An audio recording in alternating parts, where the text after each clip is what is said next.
Hello friends, welcome to our channel. आज है हमारा विजन आईएएस का अभ्यास mock exam Saint Froebel senior secondary school seat allot हुआ है। और ये देखिए, कभी व्लॉगिंग तो करी नहीं है। एस्थेटिक क्लिप्स बहुत ज़्यादा ज़रूरी है व्लॉग्स में, वरना लोग मेरा व्लॉगर बाहर आ गया रूम के अंदर ही बच्चे डिस्कस करते हुए कि भाई तेरा क्या, बहन तेरा क्या, सब डिस्कस कर रहे हैं। मैं इन सब का व्लॉग बनाऊंगा। सुविधा के लिए खेद है क्योंकि मेरे कैब ड्राइवर की सीएनजी हो गई थी ख़त्म गाड़ी के बारे में। चलिए तो आइए बात करते हैं विजन आईएएस अभ्यास प्रीलिम्स की। ये GS paper 1। Hello friends, welcome to our channel. आज है हमारा विजन आईएएस का अभ्यास मॉक एग्ज़ाम सेंटर थोड़ा दूर था तो मैंने कैब कर लिया।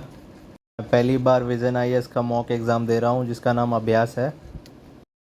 इस वीडियो में मैं बात करूँगा कि मेरा कैसा एक्सपीरियंस रहा अभ्यास देने के बाद। तो सेंटर तक पहुँच रहा हूँ मैं अभी। मेरा सेंटर पड़ा था पश्चिम बिहार, दिल्ली में। चलिए एग्ज़ाम सेंटर पहुँच के आपको दिखाते हैं कि एग्ज़ाम सेंटर कैसा दिखता है। तो हम पहुँच गए अपने exam centre, saint Froebel senior secondary school पश्चिम बिहार। बच्चे आए हुए हैं ये सारे।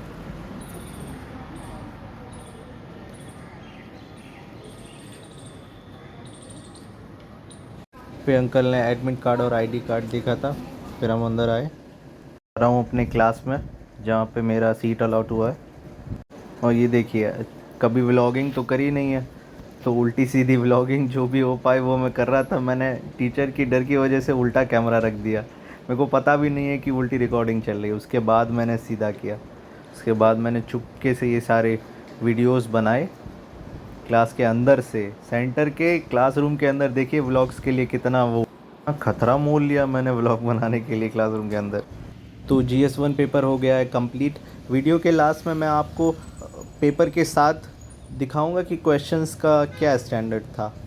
और अभी हम बैठे हुए हैं, सोच रहा हूँ कुछ खा के आ जाऊँ। देखिए एग्ज़ाम के लिए क्या क्या करना पड़ता है, कहाँ बैठे हुए हैं बच्चे।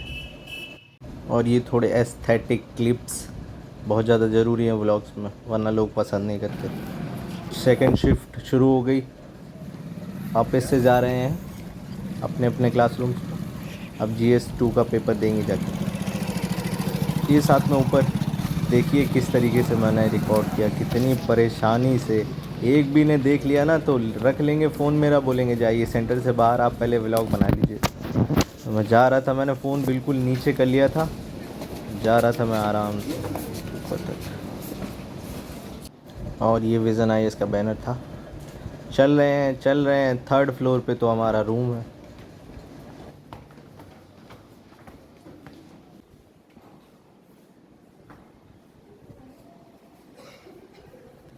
सेकेंड शिफ्ट में फिर से मेरा ब्लॉगर बाहर आ गया रूम के अंदर पहुंचते ही। क्लासरूम के आए थे 2-3 बच्चे बैठे हुए थे, मेरा व्लॉगर तो जागा हुआ था। सेकेंड शिफ्ट का भी एग्ज़ाम हो गया है ख़त्म और अब हम जा रहे हैं वापस पीजी। जा रहा हूँ मैं नीचे उतर के। चलते चलते भी मैंने वीडियो रिकॉर्ड किया। मैं आज व्लॉगिंग सीख के रहूँगा। हम नीचे जा रहे हैं एग्ज़िट गेट की तरफ और आ गए हम स्कूल के बाहर। ये विजन आईएएस का बैनर है, ये स्कूल। और ये रहे बच्चे डिस्कस करते हुए कि भाई तेरा क्या, बहन तेरा क्या, सब डिस्कस कर रहे हैं एक दूसरे से। और मैं अपना व्लॉगर अंदर का छुपा हुआ बाहर निकाल रहा हूँ। मैं एस्थेटिक लेता रहूँगा जब तक मेरे को मिलेगा। और ये भी क्लिप्स लिया मैंने कुछ। और ये अपना रैप अप करके, ये जो विजन आईएएस की टीम थी जा रही थी, तो मैं इनका भी बना लिया। मैं बोला इन्होंने हमारा सबका बनाया, मैं इन सब का व्लॉग बनाऊँगा। इनका मैं चुपके से वहीं बैठा था, अपना कैब का इंतज़ार कर रहा था, मैं बना लिया। और अब अपन चलते हैं पीजी वापस। और मैं GS1 और GS2 दोनों पेपर का 2-2 क्वेश्चंस का रिव्यू करूंगा, 2-3 क्वेश्चंस का, और बताऊंगा कि पेपर अगर मैं देता तो मेरे लिए क्या लेवल था एग्ज़ाम का। तो क्योंकि ऑनेस्ट रिव्यू मेरे को देना है, तो मैं जिस लेवल से प्रिपेयर हूँ, तो विजन आईएएस का ये जो अभ्यास था ये मेरे कितने काम का है और आपके कितने काम हो सकता है मैं शेयर करूंगा। 2-2 क्वेश्चंस में, एक पेपर जीएस का और एक सीसेट का, उसके देखूंगा और स्टैंडर्ड बताने की कोशिश करूंगा कि अगर मैं एग्ज़ाम देता तो मेरा स्टैंडर्ड ये है। उसके बाद आप लोग रिलेट कर सकते हो अपनी अपनी प्रिपरेशन लेवल के हिसाब से। तो मैं पूरे रास्ते की रिकॉर्डिंग करी मैंने ताकि मैं आपसे बात कर सकूं। और यहाँ पे असुविधा के लिए खेद है, क्योंकि मेरे कैब ड्राइवर की सीएनजी हो गई थी ख़त्म गाड़ी की। इतना सब होने के बाद मैं आ गया पीजी अपनी थम्स अप की बोतल के साथ, क्योंकि हर एग्ज़ाम के बाद अपन पीता है। तो मैं पीने के लिए अपने रूम पहुंचा और डिस्कस करते हैं दोनों पेपर्स के लेवल के बारे में। चलिए।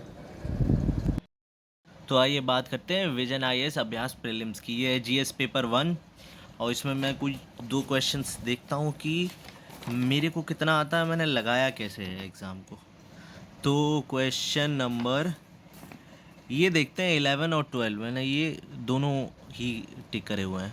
तो क्वेश्चन नंबर 11 था directive principles of state policy that mandates the state to organise agriculture and animal husbandry on modern lines and scientific lines is based on which of the following philosophical principles.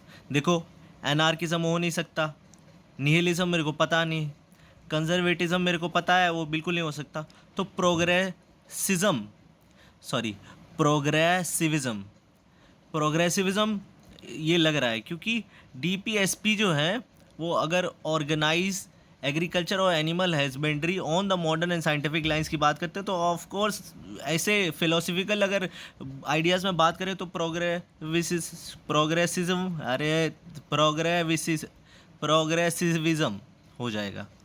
ये एक मैंने अपने common logic से इस सवाल को tackle करा। और ये है question number 12, statement 1, the supreme Court can not deviate from its judicial previous judgements. तो ये तो मैंने देख के ही बता दिया कि ये तो बिल्कुल गलत है, और मैं बहुत खुश था कि वाह ये मेरे को आता है, क्योंकि जुडिशियल रिव्यू का एक ऑप्शन है ना, तो ये मेरे को पता था। तो मैंने कुछ नहीं देखा, मैं सेकंड स्टेटमेंट शायद पढ़ा था, the supreme court is a court of record and its judicial proceedings are recognize as legal precedence. ये बिल्कुल ठीक था। तो जैसे ही मैंने डी ऑप्शन देखा, मैं टिक मार दिया कि statement 1 is incorrect but statement 2 is correct. तो इस हिसाब से मैंने ये GS1 का पेपर अटैम्प्ट किया। मतलब क्वेश्चंस का लेवल जो है, अब मेरी प्रिपरेशन बताई जाए तो मैंने कुछ 8 महीने तक प्रिपेयर किया है ठीक ठाक तरीके से, मतलब ठीक ही ठाक है, 5-6 इतना ही ज़्यादा पढ़ा हुआ है मैंने। तो मैंने इन 2 क्वेश्चंस को अपनी कॉमन लॉजिक से तो टैकल कर लिया है, तो पेपर मेरे को उतना हार्ड भी नहीं लगा। मेरे को ये अभ्यास ना, क्योंकि ये पहला पेपर था, तो ये मेरे को मॉडरेट लगा। तो अभी मैं GS2 यानी CSET की बात करता हूँ। ये है अभ्यास प्रीलिम्स का GS पेपर 2। इसमें एक क्वेश्चन देखते हैं, जैसे कि क्वेश्चन नंबर 1 ही देख लेते हैं। Number 1x62 is added to 58y9 and the sum obtained is z401 where x y z are single digit of odd prime integers, then the only possible value of x plus z is। मेरे को ये question पहले ही लग के आ गया कि भाई ये क्या दिया, मेरे को नहीं समझ आ रहा। लेकिन इधर मैंने जैसे ही क्वेश्चन को ट्राई किया, मैंने अपना सारा दिमाग लगा दिया और मैंने XYZ पता नहीं क्या क्या रख के ये वो करके, और जैसे ही मेरे को लगा कि ये बार आ गया है, ये मेरा सॉल्यूशन, मैंने अपने आप को आइंस्टाइन से कम तो समझा नहीं, और मैंने तुरंत जाके टिक कर दिया 12, क्योंकि नंबर सिस्टम के सवाल आना मेरे लिए बड़ी बात थी। ये मैंने लगा दिया। फिर उसके बाद मेरे को लगा कि पेपर का लेवल तो इसका भी काफ़ी लो है, लेकिन फिर भी मेरी प्रिपरेशन से तो मॉडरेट था ना। तो उसके बाद मैं क्वेश्चन नंबर 2 को ही बताता हूँ। जैसे कि ये है question number 5, subtracting 3 from a number and then multiplying this result by 4 is equivalent to multiplying the original number by 4 and then subtracting. और मेरे को लगता था ये भी नहीं आने वाला, ये क्या क्वेश्चन है। उसके बाद सारा दिमाग मैंने लगा दिया, और x-3 4 ये वो करके ये -12, मैंने कहा ये लो 12 तो इसमें ऑप्शन है, मैंने लगा दिया। मैंने कहा भाई ये तो पेपर मेरे से लॉजिक अगर लगाया जाए तो ये पेपर लग सकता है। तो इस हिसाब से मेरे को लगता है कि अभ्यास में ना GS1 का पेपर अभी और GS2 का पेपर, खैर पहले के मतलब ये पहला टेस्ट है ना, तो उन्होंने क्वेश्चन पेपर कुछ मॉडरेट सेट किया हुआ है। तो अगर आप बहुत अच्छी प्रिपरेशन रखते हैं तो आपके लिए इजी हो सकता है। मेरी प्रिपरेशन के हिसाब से ये मॉडरेट था और ठीक था। मैंने अच्छे खासे क्वेश्चंस 50 से अबव मैं अपने हिसाब से अटेम्प्ट किए थे, और आपकी प्रिपरेशन लेवल के हिसाब से तो अगर अगर अच्छी प्रिपरेशन है तो ये इजी था, इजी से मॉडरेट के बीच में था।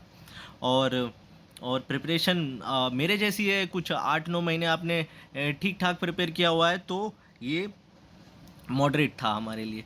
तो ठीक है, इसी के साथ मैं वीडियो को एंड करता हूँ, बहुत ज़्यादा लंबी हो गई है। तो अगली सारी बातें करेंगे अगले व्लॉग्स में। तब तक के लिए bye bye, take care, study well, take care of yourself, bye bye.